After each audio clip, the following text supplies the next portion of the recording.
अस्सलाम वालेकुम। I am Muzammil Malik and I hope so कि आप सब लोग खैरियत से होंगे। आज से हम हमारा इंटर फिज़िक्स का कोर्स स्टार्ट करने जा रहे हैं और हमारा फर्स्ट चैप्टर जो चैप्टर नंबर 11 के नाम से है, दैट इज़ हीट। इस चैप्टर में हम हीट एनर्जी के हवाले से डिस्कस करेंगे। इस चैप्टर में हम टेम्परेचर के हवाले से डिस्कस करेंगे। इस चैप्टर में हम डिफरेंट सब्सटेंसेस के टेम्परेचर को बढ़ाने या कम करने के लिए जो भी अमाउंट ऑफ हीट एनर्जी उनको दी जाती है या ली जाती है उसके हवाले से डिस्कस करेंगे। इस चैप्टर में हम डिस्कस करेंगे कि जब टेम्परेचर चेंज होता है किसी भी ऑब्जेक्ट का तो उस ऑब्जेक्ट की कौन कौन सी प्रॉपर्टीज़ चेंज होती हैं। इस चैप्टर में हम डिस्कस करेंगे फिर कि किस तरह से हम एक एनर्जी की फॉर्म को दूसरी एनर्जी की फॉर्म में कन्वर्ट कर सकते हैं। कहने का मकसद ये है कि किस तरह से हम हीट एनर्जी को हम वर्क में कन्वर्ट कर सकते हैं और इसी तरह से वर्क को हम हीट एनर्जी में किस तरह से कन्वर्ट कर सकते हैं। ठीक है। ये तमाम चीज़ें जो है हम इस चैप्टर नंबर 11 में डिस्कस करेंगे जिसका नाम है हीट, और उसका जो पहला टॉपिक है दैट इज़ हीट। सबसे पहले हम हीट को पढ़ते हैं और हम समझते हैं कि हीट जो है वो क्या है और किस तरह से एक बॉडी से दूसरी बॉडी में ट्रांसफ़र होती है। हीट का कॉन्सेप्ट समझने के लिए हम सबसे पहले जो है एनर्जी को रिवाइज करते हैं कि एनर्जी क्या थी, जो हम फर्स्ट ईयर में पढ़कर आ चुके हैं कि एनर्जी क्या थी। और इसके अलावा हमने कुछ एनर्जी डिस्कस भी की थी, काइनेटिक एनर्जी और पोटेंशियल एनर्जी, जिसमें सबसे पहले व्हाट इज़ एनर्जी। हमने फर्स्ट ईयर में पढ़ा है कि एनर्जी क्या है, एबिलिटी टू डू वर्क, कि कोई भी काम करने की सलाहियत को हम एनर्जी कहते हैं। ठीक है। अब काम किस तरह से होता है, लेट्स सपोज अगर यहाँ पर एक चेयर रखी है, लेट्स सपोज अगर यहाँ पर एक ब्लॉक है और उस ब्लॉक के ऊपर मैं फोर्स अप्लाई करता हूँ, उस ब्लॉक पे मैं क्या करता हूँ, फोर्स अप्लाई करता हूँ। लेट्स सपोज कि ये एक ब्लॉक है और इस ब्लॉक पर मैं फोर्स अप्लाई करता हूँ। ठीक है। अब जैसे ही इस ब्लॉक पर फोर्स अप्लाई की जाएगी तो ये ब्लॉक जो है वो मूव करना शुरू करेगा और ये ब्लॉक जो है वो इस डायरेक्शन में मूव करने लगेगा। इट मीन्स दैट कि ये डिस्प्लेसमेंट कवर कर रहा है। किसी भी ऑब्जेक्ट के ऊपर फोर्स लगे और वो डिस्प्लेसमेंट कवर करे, इसको हम क्या कहते हैं, इसको हम कहते हैं work done, F.D। It means that कि अब इस ब्लॉक ने वर्क किया। अच्छा, अब ब्लॉक ने वर्क किया, क्यों किया वर्क, क्योंकि इसको एनर्जी मिली। एनर्जी कहाँ से मिली, जिस भी ऑब्जेक्ट ने, जिस पर्सन ने भी इस पर फोर्स अप्लाई की थी उस पर्सन ने अपनी एनर्जी इस ब्लॉक को ट्रांसफ़र की, जो in the form of work हमें यहाँ पर मिलता है। ठीक है। ये तो थी एनर्जी। उसके बाद फिर हमने एनर्जी में हमने डिस्कस किया था काइनेटिक एनर्जी और potential energy. What is kinetic energy? Kinetic energy, we all know that kinetic energy, the energy possessed by a body due to the motion, कि जब भी कोई ऑब्जेक्ट मोशन में होता है, मूव कर रहा होता है कुछ वेलोसिटी के साथ, तो उस वक्त उसके पास जो एनर्जी होती है that energy is known as kinetic energy. ठीक है। अच्छा, उसके बाद फिर नेक्स्ट हमारे पास था पोटेंशियल एनर्जी। पोटेंशियल एनर्जी क्या है? The energy possessed by a body due to the height. अगर हम इसको और मज़ीद डीप में अगर हम इसको देखते हैं तो पोटेंशियल एनर्जी क्या है? The energy possessed by a body when a body move against the field, कि जब भी कोई object against the field move करवाया जाता है तो उस ऑब्जेक्ट में एनर्जी स्टोर हो जाती है and that stored energy is known as potential energy. जैसे कि लेट्स सपोज ये मार्कर है, ठीक है, और हम अभी कहाँ हैं, अर्थ पर हैं। ठीक है। और अर्थ के सराउंडिंग में क्या है, ग्रेविटेशनल फील्ड है। ग्रेविटेशनल फील्ड का मतलब है कि हम अर्थ पर किसी भी ऑब्जेक्ट को देख लें, उसके ऊपर फोर्स लग रही है और वो फोर्स किस तरफ है, toward the centre of earth. Gravitational field की डायरेक्शन किस तरफ है, toward the centre of earth. Gravitational field क्या करती है, हर ऑब्जेक्ट को वो अपने सेंटर की तरफ जो है वो अट्रैक्ट करती है। ठीक है, अब इस मार्कर के ऊपर भी किस तरह फोर्स लग रही है, toward the centre of earth force लग रही है। अब मैं क्या करता हूँ, मैं इस मार्कर को अगेंस्ट द फील्ड मूव करवाता हूँ। अब मैं इसको जैसे ही अगेंस्ट द फील्ड मूव करवाता हूँ तो इस मार्कर में एनर्जी स्टोर हो जाएगी। ठीक है, और कितनी एनर्जी स्टोर होगी, जितना वर्क मुझे करना पड़ेगा इस मार्कर को इस पॉइंट से इस पॉइंट तक लेकर आने के लिए, that amount of work done is stored in this marker as a potential energy. ठीक है, सो ये हमने पोटेंशियल एनर्जी डिस्कस की थी। यहाँ पर एक चीज़ नोट करने की है, वो ये कि जब भी हमें एक बॉडी से दूसरी बॉडी में एनर्जी को ट्रांसफ़र करना होता है तो हम क्या करते हैं, हम उस पर फोर्स लगाते हैं और वो डिस्प्लेसमेंट कवर करता है। इसका मतलब कि वो वर्क डन करता है। तो अगर हमें एक बॉडी से दूसरी बॉडी में एनर्जी को ट्रांसफ़र करना हो तो हम क्या कर सकते हैं, हम वर्क डन कर सकते हैं। तो एक वे एनर्जी को ट्रांसफ़र करने का एक बॉडी से दूसरी बॉडी में कौन सा है, वर्क डन। ठीक है, इस पॉइंट को जो है थोड़ा जहन में रखिएगा क्योंकि आगे जो है ये काम आने वाला है। नाउ अब आ जाते हैं हम हीट पर। हीट क्या है और किस तरह से जो है हम हीट का कॉन्सेप्ट अंडरस्टैंड करते हैं। लेट्स सपोज कि हमारे पास ये एक बर्नर है जिसको हम क्या नाम दे देते हैं, हॉट बॉडी का बर्नर है। जब ये जलेगा तो ये जो है ये आग जलेगा तो ये एज अ हॉट बॉडी के काम करेगा। ठीक है, और अब हम इस पर एक बीकर रख देते हैं और उस बीकर में हम वाटर फिल कर देते हैं। ठीक है, अच्छा, स्टार्ट में वाटर जो है वो कूल है। अब जैसे ही हमने इस हॉट बॉडी पर हमने ये वाटर रखा है तो वाटर क्या है, यहाँ पर एज अ कोल्ड बॉडी है। ठीक, अब जैसे ही हम रखते हैं तो हम कुछ देर बाद देखते हैं कि ये जो कोल्ड वाटर था अब ये क्या हो जाएगा, वार्म हो जाएगा। ठीक है, अच्छा, पहले कोल्ड था, जब हमने इस बीकर को इस हॉट बॉडी के ऊपर रखा तो हमने देखा कि कुछ देर बाद ये वाटर जो है ये वार्म हो गया, इसका टेम्परेचर जो है ये बढ़ गया। ठीक है, अब टेम्परेचर बढ़ गया, वार्म हो गया। अब खुद ब खुद तो वार्म नहीं हो सकता, कोई चीज़ इसको मिली है जिसकी वजह से ये कूल डाउन से वार्म हो गया। ठीक है, अब इसको जब ये वार्म हो जाएगा, ठीक है, सो अब हम क्या करते हैं कि इस हॉट बॉडी को हटा देते हैं, इसका टेम्परेचर बढ़ गया तो अब ये हमारे पास एज अ हॉट बॉडी क्या आ जाएगी, क्योंकि अब पानी जो है वो गर्म हो गया। पानी को एनर्जी मिली है, कहाँ से मिली थी, जो हमने हॉट बॉडी हमने बर्नर पे इसको रखा था पानी को, उससे इसको हीट एनर्जी मिली, उससे इसको एनर्जी मिली। ठीक है, और अब ये हॉट बॉडी बन गया। अब हम क्या करते हैं कि हम एक और बीकर लेते हैं और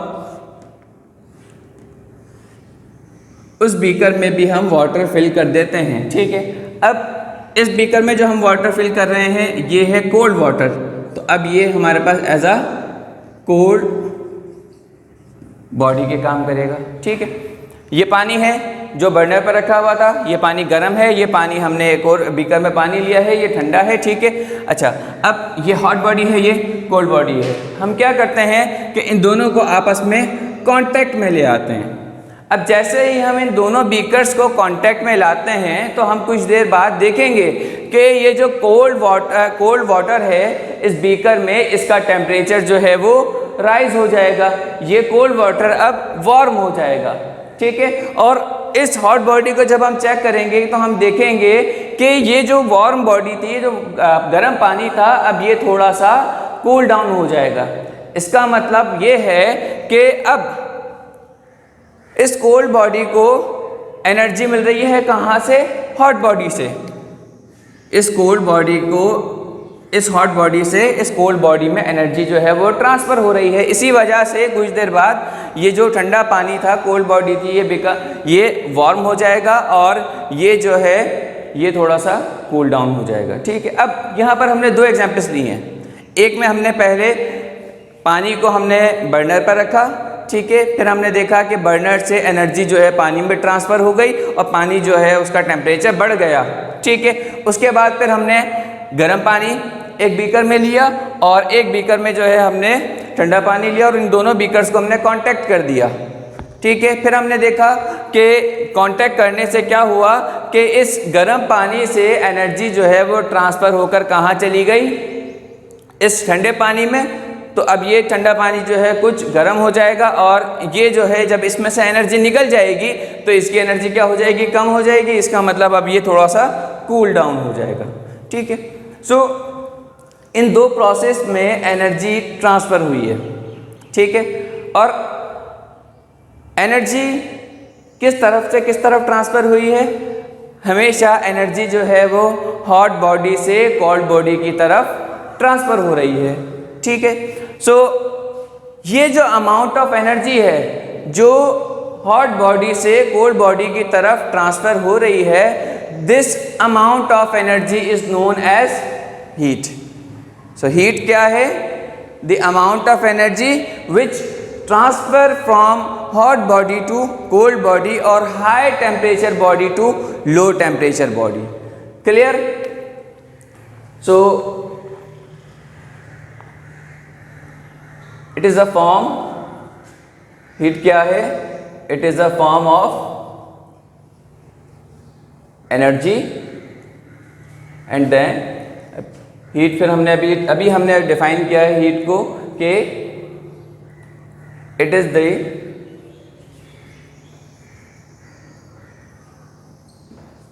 amount of energy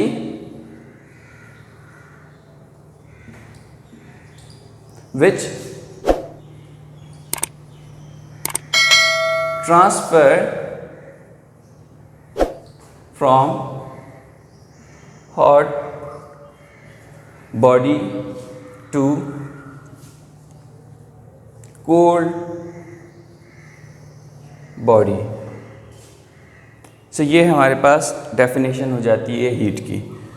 so I hope so कि यहाँ तक क्लियर होगा कि हीट एनर्जी क्या है। हीट एनर्जी सिंपल एक अमाउंट ऑफ एनर्जी होती है जो एक बॉडी से दूसरी बॉडी में ट्रांसफ़र होती है। ठीक, अब आगे चलते हैं। नाउ जब इस हॉट बॉडी से इस कोल्ड बॉडी में एनर्जी ट्रांसफ़र हो गई तो क्या ट्रांसफ़र हुई, हीट ट्रांसफ़र हुई। ठीक है, अब जब इस कोल्ड बॉडी के पास एनर्जी आ जाएगी तो क्या ये फिर हम ये कह सकते हैं कि इस कोल्ड बॉडी के पास हीट एनर्जी है? सो आंसर है नो। क्यों? क्योंकि हीट एनर्जी कौन सी एनर्जी होती है, जो एनर्जी ट्रांसफ़र हो रही होती है। ठीक है, जब एनर्जी ट्रांसफ़र हो रही थी तो उस एनर्जी को हमने कहा हीट एनर्जी। अब जब ये हीट एनर्जी जो है ये इस कोल्ड बॉडी के पास आ जाएगी तो हीट एनर्जी अब कन्वर्ट हो जाएगी किस में, इस बॉडी की इंटरनल एनर्जी में, इंटरनल एनर्जी में कन्वर्ट हो जाएगी। ठीक है, सो अब क्या होगा कि हीट एनर्जी कन्वर्ट हो गई इंटरनल एनर्जी में और फिर इस कोल्ड बॉडी का टेम्परेचर जो है वो राइज होना शुरू हो जाएगा। Now what is internal energy? So internal energy क्या होती है? Simple, the sum of kinetic and potential energy of atoms और मॉलिक्यूल्स के सब्सटेंस के एटम्स और मॉलिक्यूल्स की जो काइनेटिक एनर्जी और पोटेंशियल एनर्जी का हम सम करते हैं, that energy is known as internal energy. So internal energy क्या है? Sum of kinetic energy and potential energy of atoms और molecules. So heat energy transfer हो गई, जब एक बॉडी को मिल जाती है तो वो फिर उस बॉडी की इंटरनल एनर्जी में कन्वर्ट हो जाती है। इंटरनल एनर्जी क्या है? Simply the sum of potential energy, kinetic energy and potential energy of atoms और मॉलिक्यूल्स ऑफ द सब्सटेंस, जो भी सब्सटेंस आप जो है जिसमें आप हीट एनर्जी को ट्रांसफ़र कर रहे हैं। यहाँ पर हमने वाटर लिया है, तो हीट एनर्जी जो है वाटर के मॉलिक्यूल्स की इंटरनल एनर्जी में कन्वर्ट हो जाएगी, और इंटरनल एनर्जी जैसे जैसे बढ़ती जाएगी तो टेम्परेचर भी बढ़ता जाएगा। ये हम नेक्स्ट क्लासेस में, नेक्स्ट लेक्चर्स में जो है हम ड्राइव भी करेंगे और हम देखेंगे कि किस तरह से इंटरनल एनर्जी और टेम्परेचर का रिलेशनशिप होता है। सो ये हमारे पास था हीट एनर्जी। अब हीट एनर्जी जो है इसको मेजर हम किस यूनिट में करते हैं? सो सिंपल, एनर्जी का जो यूनिट है जूल, उसी यूनिट में हम हीट एनर्जी को मेजर करते हैं। सो SI unit of heat is joule.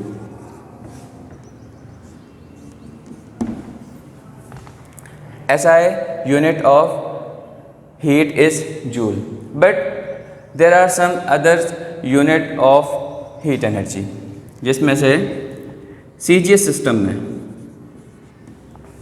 Heat energy का जो यूनिट है वो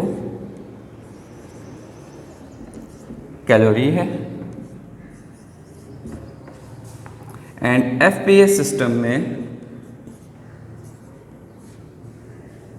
हीट एनर्जी का यूनिट है BTU, एंड इन तीनों यूनिट्स के दरमियान रिलेशनशिप्स भी हैं, जैसे कि 1 कैलोरी इक्वल होता है 4.2 जूल्स के, एंड 1 BTU इक्वल होता है 252 कैलोरीज के, and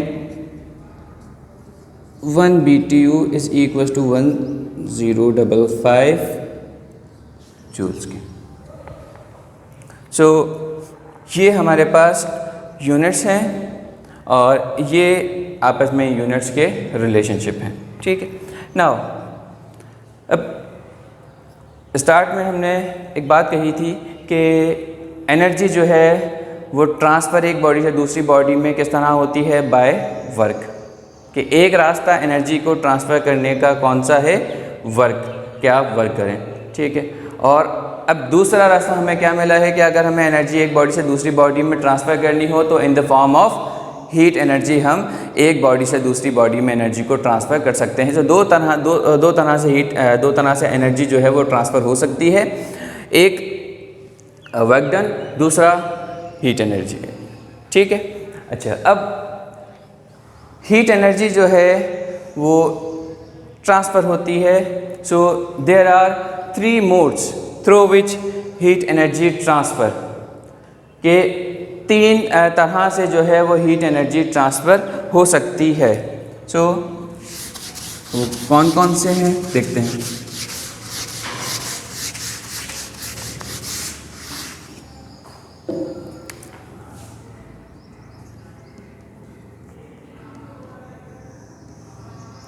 First one is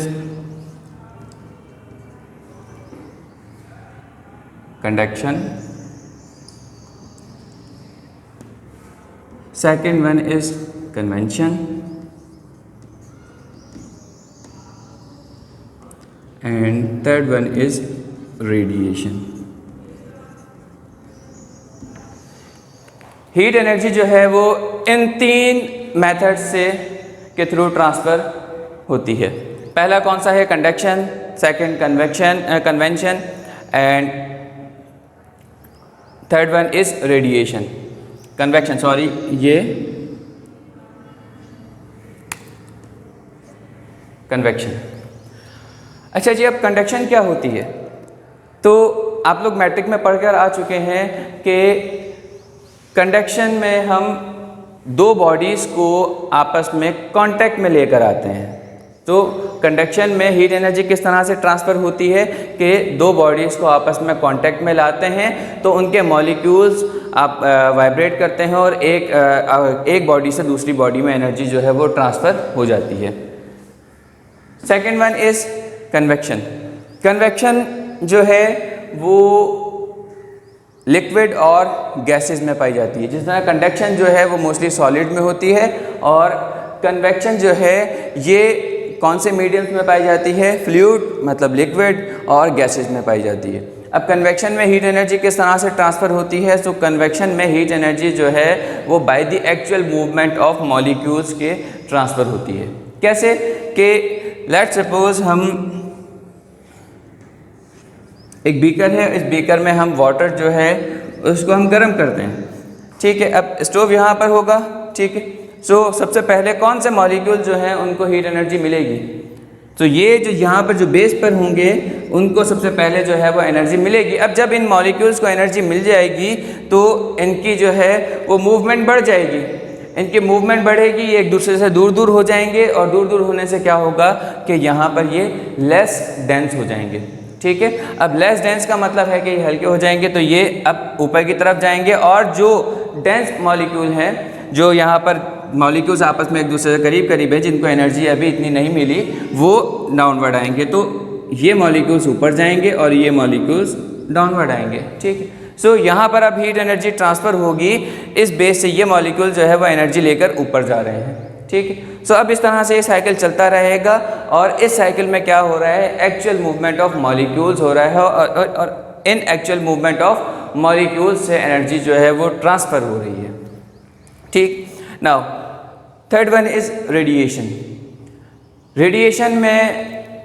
radiation जो है वो कहाँ पर रेडिएशन के थ्रू जो है वो हीट एनर्जी कहाँ पर से पास होती है? सो जहाँ पर कोई मीडियम ना हो, इट मीन्स टू से कि वैक्यूम हो। जिस तरह से सन से अर्थ तक हमारे पास जो एनर्जी आती है, अब सन से अर्थ के दरमियान क्या है? वैक्यूम है, वहाँ पर स्पेस है, ठीक है। सो अब वैक्यूम में से जो एनर्जी जो है वो एक जगह से दूसरी जगह मूव करती है, वो in the form of radiation करती है। सन से हमारे पास जो है वो रेडिएशंस की फॉर्म में, ultra violet, visible light, infrared radiations की फॉर्म में जो है वो एनर्जी हम तक पहुंचती है।